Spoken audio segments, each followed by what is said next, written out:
A'udhu billahi minash shaitanir rajim. Bismillahir rahmanir rahim. I welcome all of you with the Islamic greeting. Assalamu alaikum wa rahmatullahi wa barakatuhu. May peace, mercy and blessings of Almighty God, of Allah subhanahu wa ta'ala be on all of you.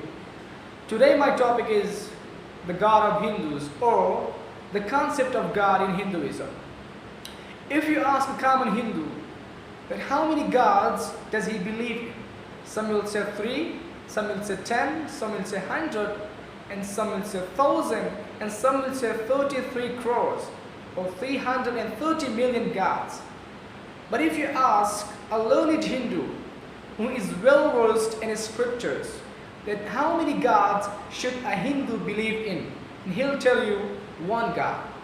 A common Hindu believes in the philosophy known as pantheism. A common Hindu believes that everything is God. A tree is God, the sun is God, the moon is God, the human beings are gods, the snake is God, and the monkey is God. What we Muslims believe is everything is God's, G-O-D with an apostrophe S.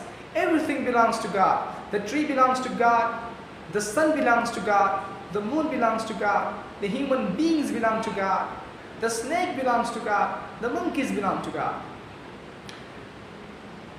The major difference between a common Hindu and a Muslim is a common Hindu believes that everything is God. We Muslims believe that everything is God's, G-O-D with an apostrophe S. If we can solve this problem of the apostrophe S, we Muslims and the Hindus, we will be united. But how will we do that?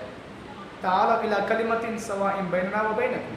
Allah subhanahu wa ta'ala said in the Holy Quran, in Surah Al-Imran, chapter number 3, verse number 64, Ta'ala ila kalimatin sawa'in bainana wa bainakum. Come to common terms as between us and you. Which is the first term? Allah na'budu illallah. That we worship none but Allah. If you read the Hindu scriptures, it is mentioned in Chandogya Upanishad, chapter number 6, section number 2, verse number 1, Ikkam ividityam. God is only one, without a second.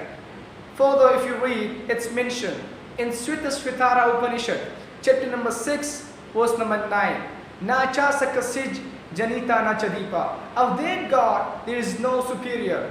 There are no parents. God is God, no parents. It is the same thing as what is mentioned in the Holy Quran.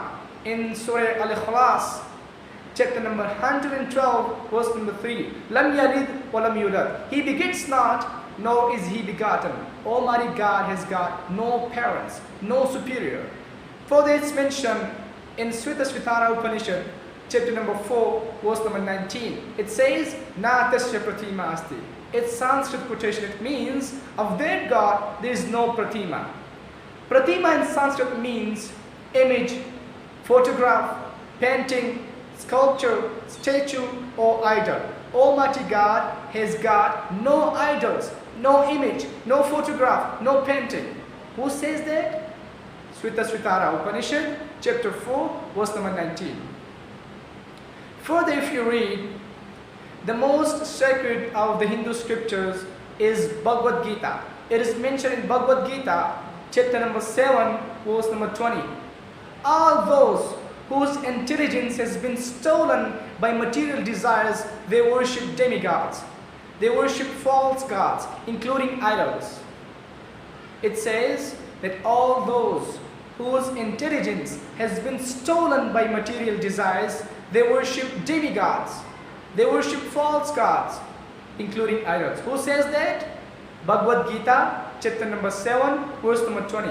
Further it's mentioned, and the most sacred of all the Hindu scriptures is Vedas. If you read the Vedas, it's mentioned in Yajurveda, chapter number 32, verse number 3. Na tasya pratima asti. Of that God, there is no pratima, no image, no photograph, no painting, no sculpture, no statue, no idol.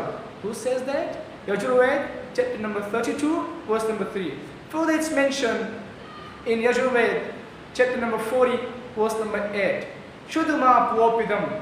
He is bodiless and pure. Almighty God has got no image. He is imageless. He is bodiless. Further, it's mentioned in Yajurved, chapter number 40, verse number 9. Andhatma pravishanti ya asambhuti mupaste. They are entering darkness, those who worship the asambhuti. Asambhuti means natural things like fire, air, water, etc. And the verse continues.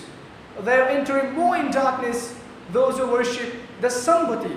Sambhuti means creating things like table, chair, book, idol, etc. So the Hindus have gone deep on in darkness. Who says that? Yajurved, chapter number 40, verse number 9. Those who worship the asambhuti, they are entering darkness. And those who worship the sambhuti, they are entering more in darkness. Further, it's mentioned in Sutta Upanishad, chapter number 4, verse number 20. Almighty God is imageless. No one can see Him with his or her eyes. And the Brahma Sutra of Hinduism is Ekam Braham, Dvitya Naste, Nina Naste Kinchan. Bhagwan ek hi hai, dusra nahi hai, nahi hai, zara bhi nahi hai. God is only one, without a second.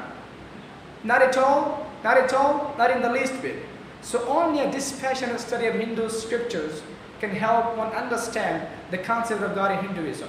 God is only one, He has got no idols, He alone should be worshipped. La ilaha illallah, Muhammad Rasulullah sallallahu alayhi wa sallam. There is no God but Allah, and Prophet Muhammad, peace be upon him, is His messenger and servant. Wa akhiru da'wana and alhamdulillahi rabbil alameen. Thank you very much. Don't forget to share.